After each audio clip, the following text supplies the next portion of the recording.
नमस्कार, NDTV India में आपका स्वागत है। मैं हूं मनोरंजन भारती। आज हमारे साथ शिवसेना के सांसद संजय राउत साहब हैं। उनसे बात करेंगे, उनके अनुभवों के बारे में बात करेंगे और कुछ पॉलिटिकल बातें तो होगी ही। सर, आपका बहुत बहुत शुक्रिया, आपने वक्त निकाला एनडीटीवी से बातचीत करने के लिए। मैं आपसे ये जानना चाहता हूँ, जो आप अंदर थे, अभी जेल में गए थे, 100 दिन से ऊपर आप वहां रहे, कैसे दिन कटते थे आपको और किस हालात में आप वहां थे? आपने कहा कि एक इंटरव्यू में कहा कि आपको अंडा सेल में रखा गया था। तो आप तो सांसद हैं, अंडा सेल में सांसद को क्यों रखा गया? जेल जो होता है इस देश का, वो जेल जैसा ही होता है। और जब हमको जेल में रखा गया, अर्थर रोड जेल, वो सबको मालूम है किस हालात में है। सबसे पुरानी जेल है ब्रिटिशों के ज़माने की। कोई अंदर खास डेवलपमेंट नहीं है, वो पुराने बैरक्स है और कुछ नहीं। कसाब को भी वहाँ रखा, वही तो मैं, और वही अंडा सेल में ही रखा गया, उधर ही था। कसाब, मैंने सुना हो कोई मोहम्मद डोसा, इकबाल मिर्ची, अबू जिंदाल, वो सब वहाँ ही थे जहाँ मैं था, अंडा सेल में। ऐसा है कि हमको वहाँ डाल दिया। हमने कोई शिकायत नहीं की। शिकायत करके क्या फ़ायदा है? अगर ये राजनीतिक अरेस्ट है, पॉलिटिकल अरेस्ट है, पॉलिटिकल बदले की भावना से हमें पकड़ा गया है, कोई दोष नहीं हमारा, तो किसके पास शिकायत करें?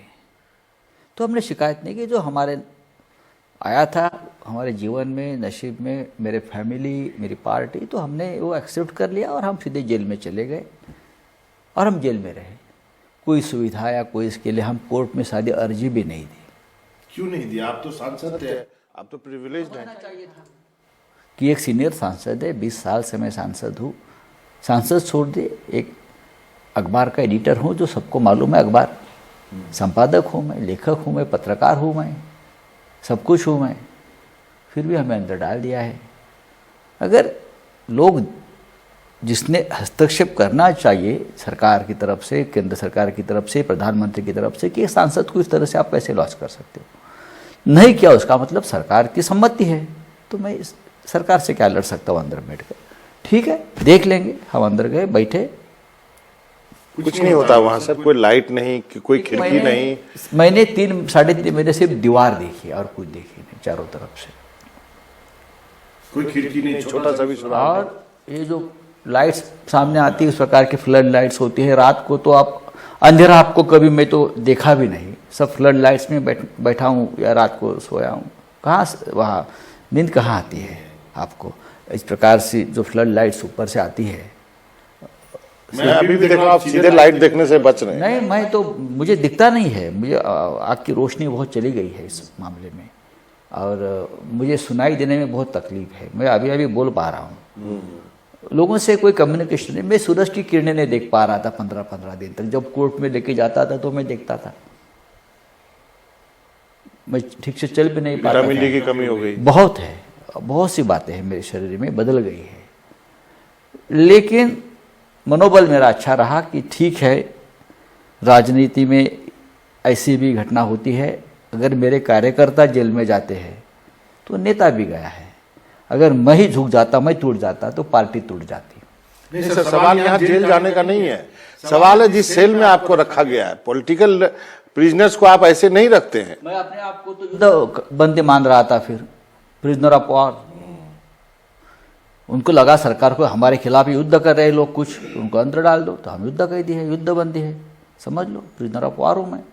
तो ऐसे ही रखा जाता है ऐसे लोगों को। तो जब आपने जज की टिप्पणी सुनी, जज साहब की टिप्पणी सुनी, तो आपको लगा कि अब जो तकलीफ आपने झेली है वो जज साहब ने रूबरू दिखा है वहां पे? मैं बाद में सुना, जब मुझे कोर्ट में लाया गया था तो मुझे तो विश्वास नहीं था कि मुझे बेल दे देंगे लोग 2-2, 1-1 साल। बेल होती नहीं है। लेकिन जब मुझे पता नहीं, लोगों ने तालियां बजाना शुरू कर दिया। मैं तो पीछे बैठा था, मेरे तालियां क्यों बजा रही? बोला आपको बेल ग्रांट कर दिया है। बोले क्या बोल रहे हो? हाँ, तो खुशी तो हो गई। मेरे बच्चे बैठे थे, मेरी पत्नी बैठी थी, मेरा भाई था, सब कुछ थे, कार्यकर्ता बाहर थे, और जोर से तालियां बजने लगी पूरे कोर्ट और पूरा लॉबी में।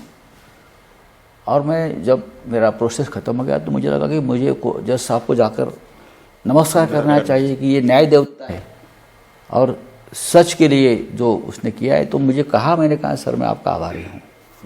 तो जज साहब ने मेरे तरफ देखा और कहा कि आभार किस बात के व्यक्त करते हो, मेरा तो मैंने कर्तव्य कर दिया है। आपकी केस मेरिट पर थी, मेरिट था, इसलिए मैं ये निर्णय दे सका।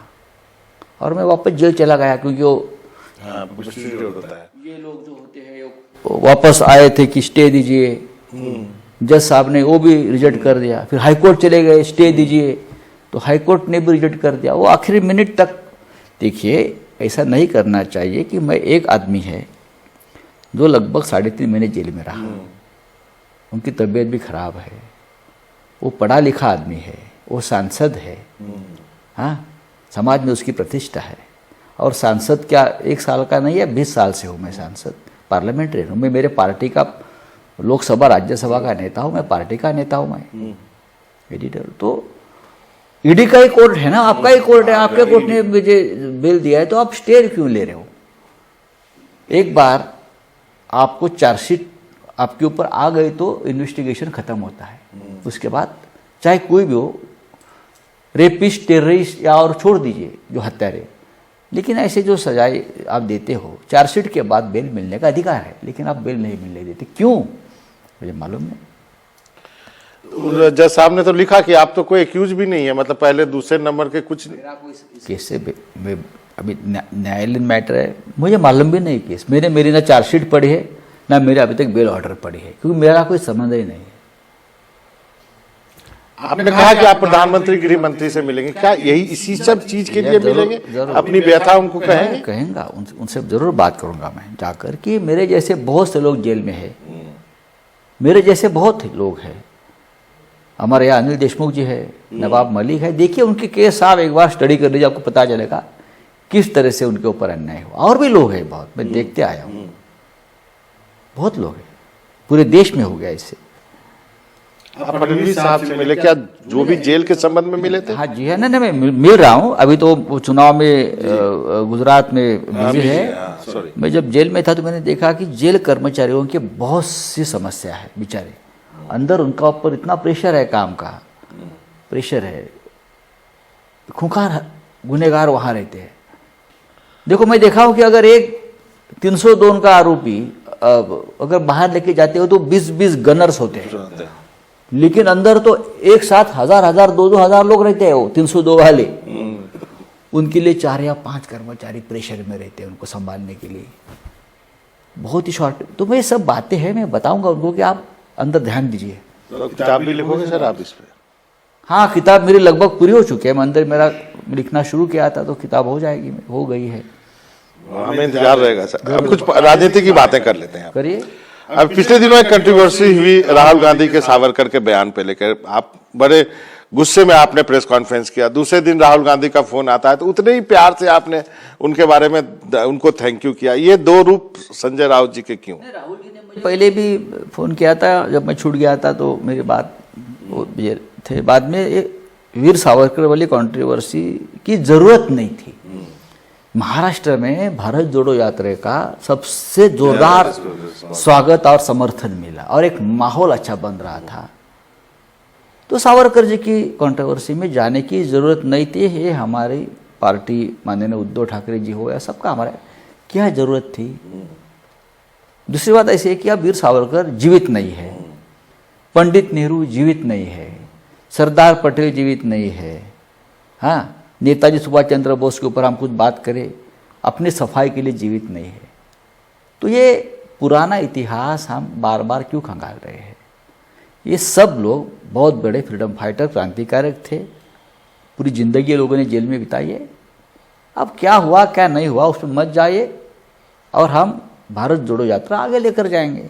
तो क्या शिवसेना मानती है कि सावरकर पर कोई कंप्रोमाइज नहीं होगा, चाहे गठबंधन हो ना हो, इस पे कोई बात नहीं, आगे बढ़िए? हमने कभी भी हमारी आइडियोलॉजी के ऊपर कॉम्प्रोमाइज नहीं किया है। राजनीति में लोग बहुत कॉम्प्रोमाइज कर लेते हैं, अगर मैं कॉम्प्रोमाइज कर लेता तो मैं जेल में नहीं जाता। मैंने जेल में जाना पसंद किया, लेकिन मैंने कॉम्प्रोमाइज नहीं किया। जैसे हमारे कुछ लोग छोड़कर चले गए ईडी और सीबीआई के डर से, अलग पार्टी बन गई कहा जाता है। डर के मारे, लेकिन अगर नेता ही डर गया तो कार्यकर्ता किसकी तरफ देखेंगे? तो हम चले गए। तो कॉम्प्रोमाइज़ नहीं, हिंदुत्व के मुद्दे पर नहीं, राष्ट्रीयता के मुद्दे पर नहीं, वीर सावरकर जैसे मुद्दे पर नहीं। हाँ, डिफरेंस हो सकते हैं, लेकिन जैसे अटल बिहारी वाजपेयी की सरकार थी, हम उस सरकार में शामिल थे, उस वक्त भी यही हुआ कि राम मंदिर का इशू कंट्रोवर्शियल था, बाजू में रख दिया। 370 का इशू था, बाजू में रख दिया। समान नागरिक कानून का था, बाजू में रख दिया। गठबंधन जब बनता है, अलायंस बनता है, बहुत लोगों का डिफरेंसेस होते हैं उसमें, तो इस प्रकार से इशू हम कुछ समय तक बाजू में रखते हैं। तो क्या आपने राहुल गांधी को बता दिया कि सावरकर के मुद्दे पर कोई कंप्रोमाइज नहीं होगा? बात है, हमारी हमेशा कम्युनिकेशन है। अब देश की ज़रूरत है कि अच्छा गठबंधन बनाए और 2024 के लिए तैयारी करें। तो वहाँ विकास अघाड़ी है अभी? जरूर है, महाराष्ट्र में रहेगी। और बीएमसी का चुनाव अकेले लड़ेंगे कि साथ मिलकर लड़ेंगे? देखिए, कोशिश तो रहेगी साथ लड़ने की, लेकिन किसी भी हालत में शिवसेना फिर एक बार बीएमसी में चुनाव जीतेगी और सत्ता हमारी रहेगी। क्यों, एक और शिवसेना तो खड़ी हो गई है सर। शिवसेना एक ही है, ऐसे लोग आते हैं चले जाते हैं। वो तो सरकार में है सर, सरकार मुख्यमंत्री में हो है। गया तो क्या हो गया? सरकारें आती है, सरकारें चली जाती है। जब उनकी ज़रूरत खत्म हो जाएगी तो उनको फेंक देंगे। राजनीति में क्या चलता है, उसमें से आधे लोग तो उनको छोड़कर चले जाएंगे। मुख्यमंत्री को आप देखिए। तो आप चाहते हैं कि अघाड़ी मिलकर बीएमसी लड़े और बाकी चुनाव भी लड़े? तो प्रकाश आंबेडकर जी भी हमारे साथ आ रहे हैं, ताकत बढ़ेगी। कई लोग मानते हैं कि पवार साहब है तभी तक अघाड़ी है, आप इस पे क्या टिप्पणी है? देखिए, पवार साहब बहुत बड़े नेता हैं, उद्धव ठाकरे जी नेता है, कांग्रेस की लीडरशिप महाराष्ट्र में है, लेकिन हमारा सीधा कम्युनिकेशन मैडम सोनिया जी से है, प्रियंका जी से है या राहुल जी से है। तो मुझे नहीं लगता है कोई कठिनाई है। कांग्रेस के नए अध्यक्ष से कोई कम्युनिकेशन? खड़गे साहब के साथ हमारा अच्छा कम्युनिकेशन है। मैं तो उनके साथ राज्यसभा में काम करता आया हूँ। उद्धव जी के साथ उनके अच्छे रिश्ते हैं। मराठी भी अच्छी बोलते हैं। हाँ, महाराष्ट्र में खड़गे साहब को सब लोग पहचानते हैं। उसमें क्या है, महाराष्ट्र हमारी जो सरकार बनी थी उद्धव जी के लीडरशिप में, उसमें भी उनका योगदान रहा है। एक और मुद्दा है सर, जल्दी से उस पर बात कर लेते हैं, गवर्नर्स के रोल के ऊपर। जो आपके यहाँ जो गवर्नर साहब हैं वो लगातार किसी न किसी कंट्रोवर्सी में आते रहते हैं, चाहे ओथ दिलाने का हो, जो रातों रात से लेकर के इस शिवाजी जी के कंट्रोवर्सी तक। आप क्या कहेंगे इस पर? क्या कहेंगे, अभी राजभवन तो बीजेपी का मुख्यालय बन चुका है हर स्टेट में। ये नहीं होना चाहिए। देखिए, कोई किसी पार्टी से पहले, जो कांग्रेस के भी राज्यपाल बने हैं, ऐसा नहीं कि नहीं, अपने ही लोगों को राज्यपाल बना दिया जाता है। या कोई आईएएस होता है, कोई आर्मी ऑफिसर होता है, उनको जम्मू कश्मीर या अंडमान जैसे भेज दिया जाता है। उसमें कोई गलत नहीं है काम। अगर कोई संघ का प्रचारक है तो उससे तकलीफ होने की कारण नहीं है। हाँ, राष्ट्र के लोग हैं, उनकी विचारधारा है। लेकिन अगर आप संवैधानिक पद पर बैठे हो, आप राज्यपाल बने हो, तो आपका काम अलग है। आप वहाँ बैठकर अपना पॉलिटिकल एजेंडा मत, हाँ ठीक है, आपके मन में है, आपके दिमाग में है, करते रहो। लेकिन न्याय, डेमोक्रेसी, संविधान, उसकी हत्या मत करो। आप महाराष्ट्र में आकर बार बार जिस तरह से आप निर्णय लेते हो, ये मेरी सरकार नहीं है, फिर किसकी सरकार है? राज्यपाल की कोई, और राष्ट्रपति और राज्यपाल या न्यायाधीश, उनकी कोई पॉलिटिकल पार्टी विचारधारा नहीं होती वहाँ बैठने के बाद। तो झगड़ा ये चल रहा है। और बाद में छत्रपति शिवाजी महाराज के बारे में कुछ बोल देंगे, महात्मा फुले जी के बारे में बोलेंगे, तो कब तक चलेगा? आप तो उनके ही लोग खिलाफ हो गए, सड़क पर उतरे कि उनको हटाइए। नहीं, ये केवल महाराष्ट्र की बात नहीं है सर, केरल की भी बात है, तमिलनाडु की भी बात है। तो आपको लगता है इस पे एक बड़ी चिंतन की जरूरत है? कुछ ना कुछ आप जो अपोजिशन पार्टियां, उनको कुछ ना कुछ करना पड़ेगा। देखिए, आज हमारी अपोजिशन की बात कौन सुनता है और कौन मानता है, लेकिन इसलिए अपोजिशन को स्ट्रांग करना पड़ेगा। इसलिए तो ये सब चल रहा है। लेकिन बात माननी पड़ेगी। एक दिन आएगा, एक समय आ जाएगा, बात माननी पड़ेगी। एक अंतिम का सवाल है संजय जी, 100 दिन में आपको कितना बदल दिया ये 100 दिनों ने? पर्सनल एक्सपीरियंस से, मैं आपको बताता हूँ। बड़े जेल, अर्थर रोड बड़ा जेल है। 1 घंटा भी 100 दिनों जैसा लगता है। 1 घंटा भी अगर निकलता रहे, 1 घंटा हो गया, फिर दूसरा घंटा आ जाएगा। बहुत कठिन होता है जेल में रहना। आप देखिए मेरी है सब देख सकते हो। मैं आपका रिएक्शन समझ सकता हूँ, बॉडी का रिएक्शन। हाँ, मेरा बॉडी में बहुत बदलाव हो गए हैं मेरे शरीर में। जैसे कि अगर आप 15-20 दिन तक सूरज की किरण नहीं लगे तो आप शरीर में आपको ठीक से पानी नहीं मिलता है, बहुत सी बातें हो, आपको ठीक से खाना नहीं मिलता है, आपकी सभी दिनचर्या बदल जाती है। हाँ, आप सोच नहीं सकते, आप बहुत सी बातें भूल जाते हो। कम्युनिकेशन गैप होने से वजह से बहुत सी बातें आप भूल जाते हो, नाम याद नहीं आते आपको। तो ये तो बदलाव होता है, लेकिन हमारे जैसे लोग हैं जो हमारा मनोबल अच्छा रहता है, ठीक है, कभी ना कभी मरना है, कभी ना कभी लड़ना है, कभी ना कभी सीने पे गोली खानी है, उससे मेरी पार्टी बढ़ेगी, मेरा विचार बढ़ेगा। इस विचारधारा के हम लोग हैं, इसलिए हम लोग नो कॉम्प्रोमाइज जेल में चले जाते हैं। संजय राउत के तेवर नहीं बदलेंगे, भले ही। क्यों बदलेंगे? मैंने तो पहले भी कहा था, आप मुझे जेल में डालो या गोली मारो, संजय राउत रहेगा। और किसी झूठे मुकदमे मुझे फंसाइए, चल रहा है काम अभी भी, मुझे मालूम है। झूठे मुकदमे आरोपी बनाएंगे मेरे खिलाफ नहीं, मेरे जैसा और भी लोग हैं बाहर, उनके खिलाफ बनाएंगे। देखिए, सेंट्रल एजेंसी का काम ये नहीं है।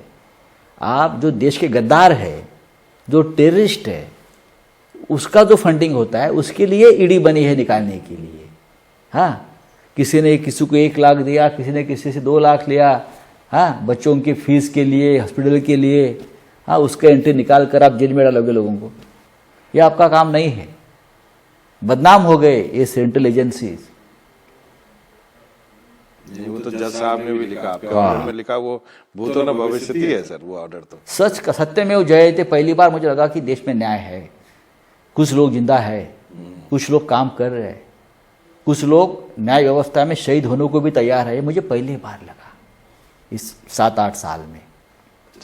संजय राउत जी, आपका बहुत बहुत शुक्रिया। मुझे उम्मीद है Thank you। कि आप जिस ढंग से बेबाक बोलते हैं, आपकी बोलती जो है कोई बंद नहीं कर पाएगा। नमस्कार। तो एनडीटीवी इंडिया में लेते हैं छोटा सा ब्रेक।